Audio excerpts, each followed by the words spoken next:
kesempatan yang diberikan kepada Jokpro yang sudah mengundang kita semua hadir di sini. Perkenalkan, saya Tim Philip Sitorus dari Koalisi Bersama Rakyat. Perlu kami sampaikan kepada saudara-saudara semua, Bapak Ibu, kenapa kami menamakan Koalisi Bersama Rakyat? Karena memang kami melihat Pak Jokowi punya partai. Jadi koalisi beliau itu bukan koalisi bersama partai, tapi bersama rakyat Indonesia.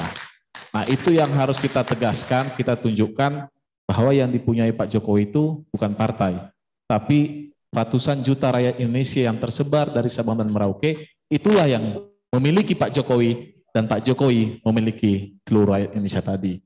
Nah, itu yang menjadi dasar kita membentuk Kobar, dan kenapa kemudian Bapak Ibu sekalian, Kobar ini dibentuk. Kami diisi oleh anak-anak muda yang sebenarnya bisa dibilang lahir dari semangat reformasi.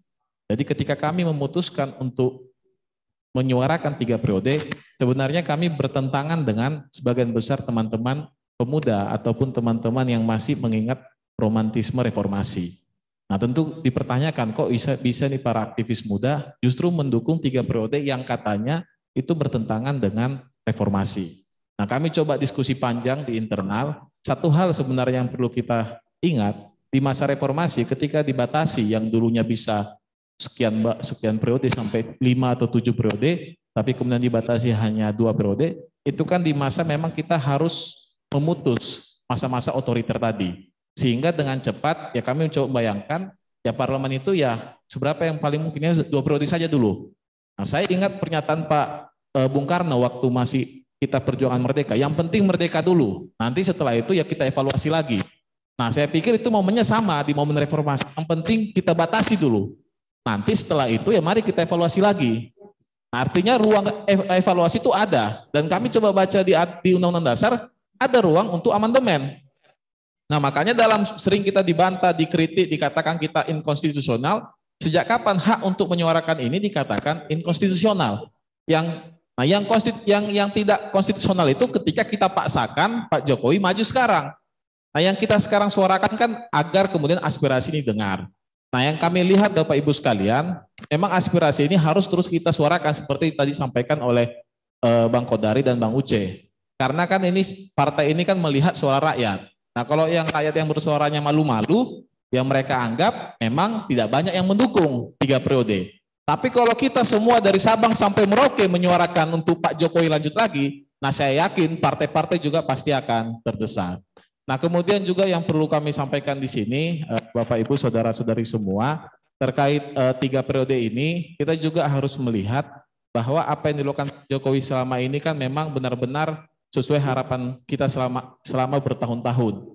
Beliau benar-benar membangun Indonesia sentris. Seperti tadi yang disampaikan oleh Bang Uce tadi, banyak daerah-daerah yang selama puluhan tahun tidak dibangun, justru dalam waktu 8 tahun itu bisa dibangun oleh Pak Jokowi. Apalagi kalau kita berikan lagi 5 tahun untuk bisa benar-benar membangun tonggak menuju Indonesia Emas 2045.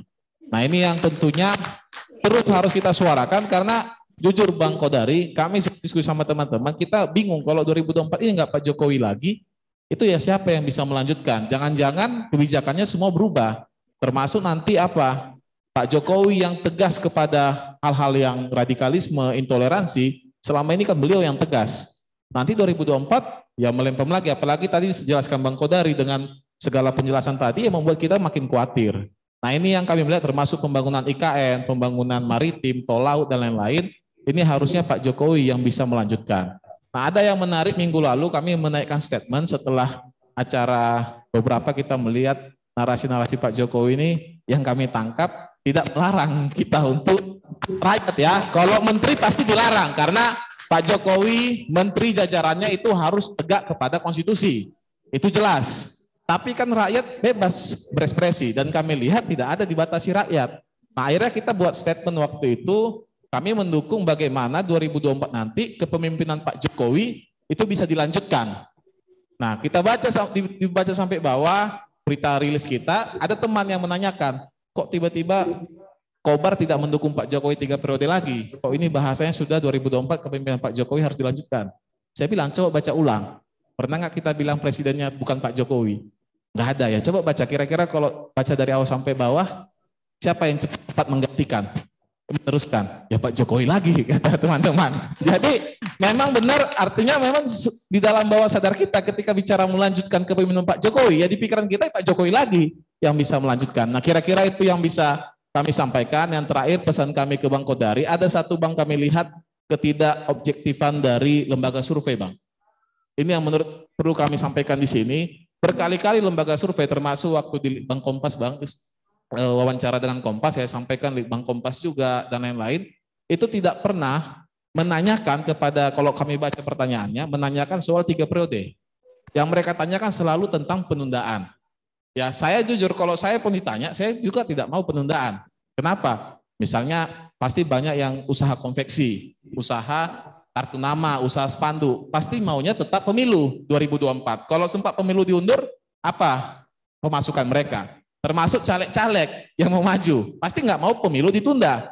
Jadi yang mau pemilu ditunda menurut saya cuma 2, kepala daerah dan anggota dewan, karena ada perpanjangan gratis. Jadi kalau pertanyaan dari lembaga survei cuma menanyakan penundaan, ya wajar banyak yang menolak. Nah harusnya mereka tanyakan, apakah menurut Anda kepemimpinan Pak Jokowi itu bagus? Apakah Anda ingin kepemimpinan Pak Jokowi bisa dilanjutkan? Dan seterusnya. Pasti itu saya yakin jawabannya di atas 50%. Nah yang sialnya Bang, kesimpulannya justru dikatakan sebagian besar rakyat Indonesia menolak, tidak mendukung penundaan dan 3 periode. Padahal pertanyaannya hanya penundaan, tapi kesimpulannya menolak penundaan dan 3 periode. Nah harapannya lembaga survei apapun nanti mungkin Bang Kodari bisa mengajak teman-teman lebih objektif, lembaga survei berani untuk membuat pertanyaan itu. Saya yakin di atas 60%, bahkan karena kepuasan Pak Jokowi sekarang 70%, jangan-jangan di atas 70% rakyat Indonesia ingin Pak Jokowi lanjut lagi. Nah, terakhir dari saya ada yel kami, kalau saya teriakkan Jokowi, kita sama-sama katakan 3 periode, yang kedua saya bilang Jokowi, kita katakan lanjutkan lagi, dan yang ketiga kita bilang kuatkan. Baik, Jokowi, 3 periode, Jokowi, lanjutkan lagi, Jokowi, ya terima kasih, saya kembalikan kepada MC. Baik.